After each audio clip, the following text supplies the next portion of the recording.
Kontroversi kembali terjadi. Kini kontroversi menyangkut TAPRA, Tabungan Perumahan Rakyat, yang ditandatangani oleh Presiden Jokowi pada 20 Mei 2020. PP itu memicu kritik karena dinilai membebani pekerja dan membebani dunia usaha. Kalau mau dilacak lebih jauh, PP TAPRA itu tidak hadir ujuk-ujuk tiba-tiba datang. Prosesnya panjang dan pembahasannya di DPR sejak tahun 2012. PP TAPRA nomor 25 tahun 2020 adalah turunan dari Undang-Undang nomor 4 tahun 2016 tentang tabungan perumahan rakyat. RUU TAPRA itu adalah RUU inisiatif dari DPR. Sejak awal pembahasannya memang tersendat-sendat. Sejak awal, Asosiasi Pengusaha Indonesia menolak substansi karena dianggap memang membebani perusahaan. Sebenarnya peraturan pemerintah TAPRA yang ditandatangani oleh Presiden itu sudah terlambat 2 tahun. Seharusnya PP TAPRA itu terbit tahun 2018. Entah kenapa Presiden Jokowi baru menerbitkannya pada tahun 2020. Sayangnya PP itu terbit ketika pandemi COVID-19 sedang terjadi di Indonesia. Akibatnya terjadi pelemahan ekonomi. PP TAPRA itu baru akan berjalan pada tahun awal 2021.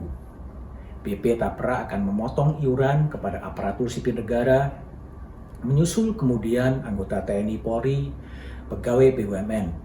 Sedang bagi pegawai-pegawai swasta baru akan diterapkan tahun 2027, 7 tahun setelah PP ini berlaku. Kontroversi terjadi karena PP ditandatangani dengan situasi pandemi. Gaji aparatur sipil negara pasti akan berkurang. Kontroversi juga terjadi karena masih banyak pertanyaan-pertanyaan yang belum bisa dijawab dengan PP tersebut. Yang harus diketahui, selain TAPRA, karyawan, pekerja itu sudah banyak mendapatkan potongan-potongan.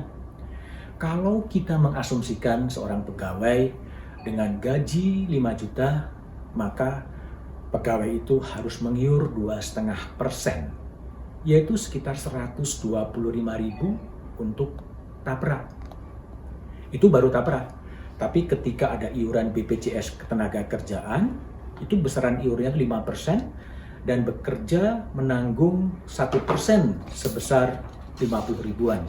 Itu ditanggung oleh pekerja sehingga pemberi kerja menanggung 185.000. Masih ada potongan yang dialami oleh pekerja, yaitu jaminan pensiun sebesar 3%. 1% ditanggung pekerja yaitu 50.000 dan 100.000 ditanggung oleh perusahaan. Dengan asumsi itu, dengan karyawan dengan gaji 5 juta dia akan mendapatkan potongan 325.000, belum termasuk PPh 21, sehingga beban perusahaan pun pasti akan lebih besar. Yang masalah memang PP TAPRA dan Undang-Undang TAPRA ini banyak kontroversi. Pertama, meski sudah terlambat 2 tahun, timing pemberlakuan penandatangan PP TAPRA itu tidak tepat. PP ditandatangani saat Presiden Jokowi berhadapan dengan pandemi yang tidak mudah dengan pelemahan ekonomi yang sangat dahsyat. Badai COVID-19 belum tahu akan selesai kapan. Ketika pemerintah melakukan relaksasi ekonomi, tapi tiba-tiba datang PP TAPRA yang justru membebankan iuran tambahan bagi para pekerja meskipun itu baru 2021. Itu yang pertama. Yang kedua adalah soal pekerja asing. Nah, ini juga jadi isu yang menarik. Pekerja asing yang boleh ikut TAPRA itu seperti apa? Ini jadi masalah yang ada di Undang-Undang TAPRA. Seakan-akan pekerja asing itu bisa ikut menggunakan dana TAPRA untuk mendapatkan rumah di Indonesia. Nah, itu tafsir yang terjadi. Padahal kalau kita mengikuti undang-undangnya, Undang-Undang nomor 4 tahun 2016 pasal 24, tidak demikian. Pekerja asing bisa ikut dalam dana TAPRA, tapi dia tidak bisa ikut untuk memiliki rumah di Indonesia dengan TAPRA itu. Dikecualikan, itu disebutkan bahwa dana TAPRA dikecualikan bagi peserta warga negara asing. Sayangnya kembali PP itu tidak memperjelas soal bagaimana posisi pekerja asing. Yang ketiga, ini juga kontroversi sejak dulu. program kepemilikan rumah itu berpotensi tumpang tindih dengan program yang dikelola oleh BPJS Ketenagakerjaan. Padahal dalam peraturan pemerintah yang ditandatangani oleh Jokowi, PP nomor 55 tahun 2016, disebutkan bahwa pengembangan dana jaminan sosial hari itu bisa digunakan untuk mendukung penyediaan perumahan bagi peserta paling banyak 30% dari dana jaminan sosial hari tua. Artinya berpotensi ada dualisme, ya, dualisme ditangani oleh BP Tapra, ditangani oleh Jam Sostek Ketenagakerjaan. Nah, inilah yang jadi masalah. Apindo menyarankan agar pengadaan rumah diserahkan saja kepada BPJS Ketenagakerjaan sehingga tidak ada pungutan ganda. Yang keempat yang jadi pertanyaan publik, masih menjadi pertanyaan publik, apakah Tapra itu tabungan dan apakah Tapra itu memberikan jaminan kepada pekerja untuk mendapatkan rumah? Kalau mengikuti diskursus dari sejumlah ahli perencanaan keuangan, agak susah kalau Tapra itu akan menghasilkan dan membuat karyawan punya rumah. Karena memang tidak memungkinkan.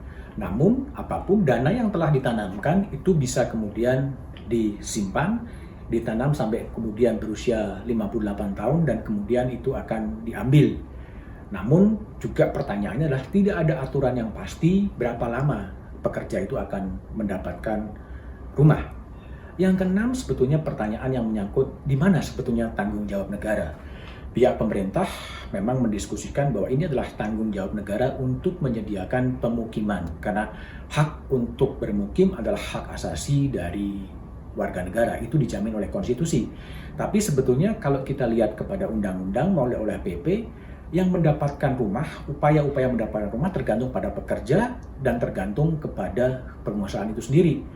Tanggung jawab pemerintah dan DPR adalah membuat undang-undang dan membuat peraturan pemerintah. Setelah undang-undangnya dibuat, setelah peraturan pemerintahnya dibuat, kemudian pekerja dan pengusaha kemudian bekerja bersama mengumpulkan dana untuk membangun rumah. Itu sehingga keterlibatannya hanya pada soal regulasi.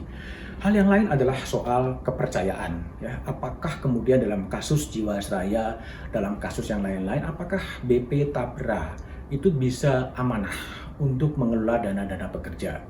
Pertanyaan hukumnya adalah BP Tapra itu badan hukum publik atau BUMN? Itu juga harus diperjelas, ya.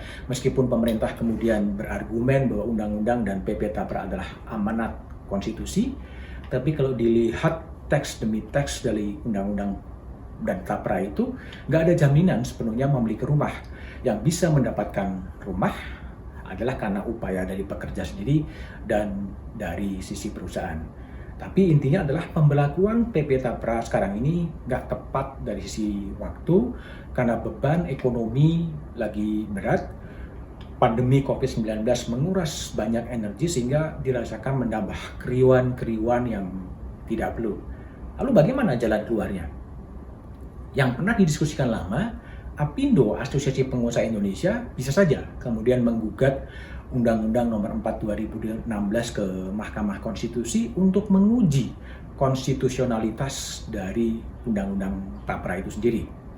Yang kedua, mungkin pemerintah atau BP Tapra menunda saja terlebih dahulu, dijelaskan kepada publik akan ditunda sampai kapan pungutan terhadap pegawai negeri, kepada TNI Polri, sampai kemudian ekonomi menjadi lebih pulih.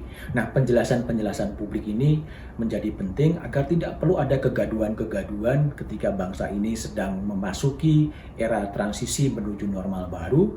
Biarlah konsentrasi ke situ, tidak perlu diganggu dengan policy-policy yang tidak tepat waktu diterapkan dalam posisi yang seperti sekarang.